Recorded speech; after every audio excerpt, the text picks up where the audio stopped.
కొద్ది రోజుల క్రితం వరకు కూడా తెలంగాణ ముఖ్యమంత్రి కేసీఆర్తో సన్నిహిత సంబంధాలను కొనసాగించిన చంద్రబాబు నాయుడు ఇప్పుడు ఎన్నికల వేళ హఠాత్తుగా కొత్త డ్రామాకు తెరతీశారు.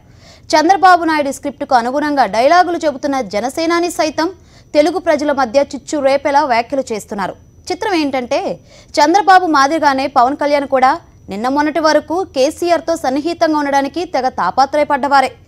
ఏపీ ఎన్నికల్లో వైఎస్ఆర్ కాంగ్రెస్ను బ్యాలెట్ వార్లో నేరుగా ఎన్నుకోలేక ఏపీలోని అన్ని పార్టీలతో పరోక్ష పొత్తులు పెట్టుకున్న చంద్రబాబు నాయుడు తెలంగాణ అంశాన్ని తెరపైకి తెచ్చి విద్వేషాలు రెచ్చగొట్టడానికి విఫల యత్నాలు చేస్తున్నారు. తెలంగాణ ముఖ్యమంత్రి కేసీఆర్ ఏపీకి తీరని ద్రోహం చేశారని చంద్రబాబు నాయుడు ఏపీ ఎన్నికల ప్రచారంలో ఆరోపిస్తున్నారు. ఏపీలో వైఎస్ఆర్ కాంగ్రెస్ పార్టీకి ఓటేస్తే కేసీఆర్కు ఓటేసినట్లేనని చంద్రబాబు తలా తోకాలేని ఆరోపణలు చేస్తున్నారు. దాన్ని యథాతథంగా పవన్ కళ్యాణ్ తన డైలాగుల్లో డబ్ చేస్తున్నారు. తెలంగాణ ప్రభుత్వం, ప్రత్యేకించి తెలంగాణ ముఖ్యమంత్రి ఏపీకి అన్యాయం చేస్తున్నారని, ఆంధ్రులను అవమానిస్తున్నారని చంద్రబాబు, పవన్ కళ్యాణ్ ఇద్దరు కూడబలుకుని విషం చిమ్ముతున్నారు. చిత్రం ఏంటంటే నిన్న మొన్నటి వరకు ఇదే కేసీఆర్తో అంటకాగారు చంద్రబాబు నాయుడు. కేసీఆర్ వంటి గొప్ప ముఖ్యమంత్రిని తానెక్కడా చూడలేదని పవన్ కళ్యాణ్ కూడా పొగిడారు. రాష్ట్ర విభజన సమయంలోనూ చంద్రబాబు నాయుడు, కేసీఆర్ల మధ్య స్నేహబంధం బంగారంలాగే సాగింది. ఆ అనుబంధం కారణంగానే ఓటుకు కోట్ల కేసులో చంద్రబాబు నాయుడు రెడ్ హ్యాండెడ్గా దొరికిపోయినా చంద్రబాబు నేరానికి అన్ని సాక్ష్యాలు ఉన్నా దర్యాప్తు ముందుకు సాగనీయకుండా కేసీఆర్ కాపాడుకొచ్చారన్న విమర్శలు ఉన్నాయి. కేసీఆర్ అడ్డుకోకపోతే చంద్రబాబు నాయుడు అప్పుడే జైలు పాలయ్యేవారని న్యాయరంగ నిపుణులు చెబుతున్నారు. అలా కాపాడిన గులాబీ మిత్రుడితో ఆ తర్వాత కూడా చంద్రబాబు నాయుడు అదే ప్రేమను కొనసాగించారు. అటు కేసీఆర్ కూడా చంద్రబాబు నాయుడిని అంతే ఆప్యాయంగా చూసుకుంటూ వచ్చారు. అందుకే చంద్రబాబు నాయుడు అమరావతి శంకుస్థాపనకు కేసీఆర్ను సాదరంగా పిలిచారు. అటు కేసీఆర్ ఎంతో భక్తి ప్రపత్తులతో నిర్వహించిన చండీ యాగానికి చంద్రబాబును ప్రత్యేకంగా ఆహ్వానించి స్నేహాన్ని చాటుకున్నారు. కేసీఆర్ విజయవాడ కనకదుర్గమ్మను దర్శించుకోవడానికి వస్తే చంద్రబాబు నాయుడు ఆదేశాల మేరకు మంత్రి దేవినేని ఉమామహేశ్వరరావు కేసీఆర్కు రెడ్ కార్పెట్ పరిచి స్వాగతించారు. వచ్చిన ఆత్మబంధువుకు రాచమర్యాదలు చేశారు. పరిటాల సునీత తనయుడి పెళ్లికి తెలంగాణ నుంచి కేసీఆరే విశిష్ట అతిథిగా హాజరయ్యారు. చంద్రబాబుకు అత్యంత ఆప్తుడైన కేసీఆర్కు తెలుగుదేశం శ్రేణులు ఫ్లెక్సీలు, కటౌట్లు పెట్టి గౌరవించారు. మొన్నటి తెలంగాణ అసెంబ్లీ ఎన్నికల సమయంలోనూ ఇద్దరి మధ్య స్నేహం అలానే ఉండింది. ఆ స్నేహాన్ని పురస్కరించుకునే చంద్రబాబు నాయుడు తన బావ నందమూరి హరికృష్ణ పార్థివ దేహాన్ని పక్కన పెట్టుకుని కేసీఆర్తో ఎన్నికల పొత్తుకు వెంపర్లాడారు. తెలంగాణలో టీడీపీకి ఏమాత్రం బలం ఉన్నా కేసీఆర్ కూడా పొత్తుకు సై అనేవారేమో కూడా. అయితే కేసీఆర్ చేయించుకున్న రకరకాల సర్వేల్లో టీడీపీకి తెలంగాణలో పిసిరంత పట్టు కూడా లేదని స్పష్టంగా తేలిపోయింది. టీడీపీతో పొత్తు పెట్టుకుంటే తెలంగాణలో కాంగ్రెస్ అధికారంలోకి వచ్చే ప్రమాదం ఉందని భావించిన కేసీఆర్ స్నేహం కోసం అధికారాన్ని త్యాగం చేయలేమని చెప్పి టీడీపీతో పొత్తుకు నో అన్నారు. కేసీఆర్ తన ప్రతిపాదనను తిరస్కరిస్తారని ఊహించని చంద్రబాబు నాయుడి అహం బాగా దెబ్బతింది. ఆ నిస్పృహలోనే చంద్రబాబు నాయుడు టీడీపీకి ఆగర్భ శత్రుపక్షమైన కాంగ్రెస్తో పొత్తుకు సైతం దిగజారారు. ఢిల్లీ వెళ్లి ఏకంగా రాహుల్ గాంధీకి శాలువా కప్పి మురిసిపోయారు. కేసీఆర్ నిర్వహించిన సర్వేలకు అనుగుణంగానే టీడీపీతో పొత్తు పెట్టుకున్న కాంగ్రెస్ తెలంగాణలో మట్టి కొట్టుకుపోయింది. టీడీపీతో పొత్తు పెట్టుకుని భారీ మూల్యం చెల్లించామని తెలంగాణ కాంగ్రెస్ నేతలు లోలోనే మండిపోయారు. తెలంగాణ ఎన్నికల సమయంలో కాంగ్రెస్తో జట్టుకట్టిన చంద్రబాబు నాయుడు దేశంలో కాంగ్రెస్ ఫ్రంట్ తరపున ప్రచారం మొదలుపెట్టారు.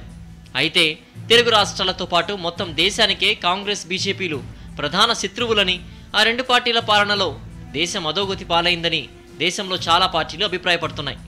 అటువంటి పార్టీలతో చేతులు కలిపి జాతీయ స్థాయిలో ఫెడరల్ ఫ్రంట్ ఏర్పాటు చేస్తే తెలుగు రాష్ట్రాలకు కూడా మేలు జరుగుతుందని అటు కేసీఆర్, ఇటు ఏపీలో ప్రధాన ప్రతిపక్ష నేత వైఎస్ జగన్మోహన్ రెడ్డి కూడా భావించారు.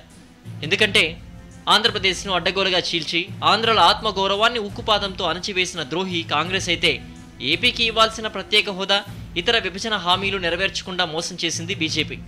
కాంగ్రెస్, బీజేపీయేతర ఫ్రంట్ కేంద్రంలో అధికారంలో ఉంటేనే ఏపీ కానీ తెలంగాణ కానీ అభివృద్ధి చెందుతాయన్న ఆలోచనతో ఫెడరల్ ఫ్రంట్ కోసం కేసీఆర్, జగన్ సమాలోచనలు చేశారు. ఈ ప్రయత్నాలు సాగుతూ ఉండగానే ఏపీ అసెంబ్లీతో పాటు సార్వత్రిక ఎన్నికలు తెరపైకి వచ్చాయి. చంద్రబాబు నాయుడు సొంత సర్వే సంస్థలతో పాటు వివిధ జాతీయ సర్వే సంస్థలు, టీవీ ఛానళ్లు వేర్వేరుగా నిర్వహించిన సర్వేల్లో ఏపీలో వైఎస్ఆర్ కాంగ్రెస్ పార్టీ ఘన విజయం ఖాయమని తేల్చాయి. టీడీపీ పట్ల తీవ్ర వ్యతిరేకత వెలువెక్కుతోందని అన్ని సర్వేల్లోనూ తేటతెల్లమైంది. దీంతో తీవ్ర నిరాశ నిస్పృహల్లో కూరుకుపోయిన చంద్రబాబు నాయుడు రకరకాల పొత్తులతో ఎన్నికల ఏరు దాటడానికి యత్నాలు మొదలుపెట్టారు. అయితే కాంగ్రెస్తో పొత్తు పెట్టుకుంటే సైకిల్ టైర్ పంక్చర్ అవ్వడం ఖాయమని తెలంగాణ ఎన్నికల అనుభవం తేల్చి చెప్పడంతో కాంగ్రెస్తో నేరుగా పొత్తు పెట్టుకోకుండా లోపాయికారి అవగాహన కుదుర్చుకున్నారు. ఏడాది క్రితమే వైఎస్ఆర్ కాంగ్రెస్ ప్రభంజనాన్ని గుర్తించిన చంద్రబాబు నాయుడు ప్రభుత్వ వ్యతిరేక ఓటు చీల్చడానికి పవన్ కళ్యాణ్ను తెరపైకి తెచ్చి టీడీపీపై విమర్శలు చేయించుకున్నారు. చంద్రబాబు అవసరాల కోసం టీడీపీ అవినీతిపై ఓ బహిరంగ సభలో ఒంటికాలిపై లేచి నిప్పులు చెరిగే పాత్రల్లో నటించిన పవన్ కళ్యాణ్ ఇప్పుడు ఎన్నికల వేళ చంద్రబాబు నాయుడుతో లోపాయికారి పొత్తు కుదుర్చుకున్నారు. వైఎస్ఆర్ కాంగ్రెస్ పార్టీకి దళితులు పెద్ద సంఖ్యలో ఓట్లేస్తారు కాబట్టి ఆ ఓటు బ్యాంకుకు గండి కొట్టడం కోసం పవన్ కళ్యాణ్కి బీఎస్పీకి మధ్య డీల్ కుదిర్చారు చంద్రబాబు. మరోపక్క క్రైస్తవ ఓట్లలో చీలిక కోసం ప్రజాశాంతి పార్టీని రంగంలోకి దింపారు. ఇక కాంగ్రెస్తో ఎలానో చీకటి పొత్తు కొనసాగుతోంది. ఇంతమంది కలిసినా వైఎస్ఆర్ కాంగ్రెస్ పార్టీ విజయాన్ని అడ్డుకోవడం సాధ్యం కాదని నిఘా వర్గాల నివేదికలు స్పష్టం చేయడంతో చంద్రబాబు దిగజారుడు రాజకీయాలకు తెరతీశారు. ఫెడరల్ ఫ్రంట్లో సమాలోచనలు చేసిన కేసీఆర్ ఆంధ్రుల ఆత్మగౌరవాన్ని దెబ్బతీశారని ఆరోపిస్తూ అటువంటి కేసీఆర్తో జగన్మోహన్ రెడ్డి ఫెడరల్ ఫ్రంట్లో సమాలోచనలు చేయడం ఏంటని చంద్రబాబు నిలదీస్తున్నారు.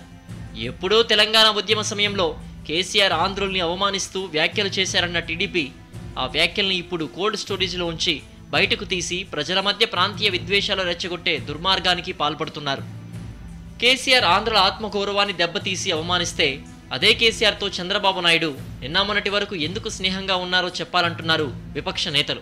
ఇటు పవన్ కళ్యాణ్ కూడా చంద్రబాబు నాయుడు పెంపుడు చిలుకలు చంద్రబాబు మాటలని వల్లెవేయడాన్ని అందరూ ఆక్షేపిస్తున్నారు. తెలంగాణలో కేసీఆర్ రెండోసారి గెలిచి ముఖ్యమంత్రి అయ్యాక పవన్ కళ్యాణ్ తెగ పొగిడారు. తన సినిమా అజ్ఞాతవాసి స్పెషల్ షోకి అనుమతి కోసం కేసీఆర్ను కలిసిన పవన్ కళ్యాణ్ కేసీఆర్ వంటి ముఖ్యమంత్రులు ఎక్కడా ఉండరని కొనియాడారు. కొద్ది రోజుల క్రితమే తేనేటి విందు ఇచ్చినప్పుడు గంటకు పైగా కేసీఆర్తో ఆత్మీయంగా గడిపి మరీ వెళ్లారు. తెలంగాణ ఆంధ్ర ప్రజలు అన్నదమ్ముల్లా ఉండాలని పదే పదే డైలాగులు చెప్పే పవన్ కళ్యాణ్ ఇప్పుడు చంద్రబాబు నాయుడు వ్యూహంలో భాగంగా తెలంగాణ ప్రజలపైన విషం కక్కుతున్నారు. ఆంధ్రులను తెలంగాణలో కొడుతున్నారంటూ ఏకంగా ట్వీట్లు కూడా చేశారు పవన్ కళ్యాణ్. తమ అవసరాల మేరకు కేసీఆర్తో స్నేహ సంబంధాలు నెరపిన చంద్రబాబు నాయుడు పవన్ కళ్యాణ్ ఇద్దరూ కూడా ఇప్పుడు అదే కేసీఆర్ వైఎస్ఆర్ కాంగ్రెస్ పార్టీకి అండగా ఉన్నారని ప్రచారం చేస్తూ వైఎస్ఆర్ కాంగ్రెస్ పార్టీ గెలిస్తే కేసీఆర్ గెలిచినట్లేనని అంటున్నారు. చంద్రబాబు పవన్ కళ్యాణ్ల తలతిక్క వ్యవహారాలను గమనిస్తోన్న ఆంధ్ర ప్రజలు ఇద్దరిపైన తీవ్ర ఆగ్రహంగా ఉన్నారు. ఎన్నికల్లో కొద్దిపాటి లబ్ధి కోసం ఇంతటి నీచానికి పాల్పడే రాజకీయాలను తాము తిప్పికొడతామని వారంటున్నారు.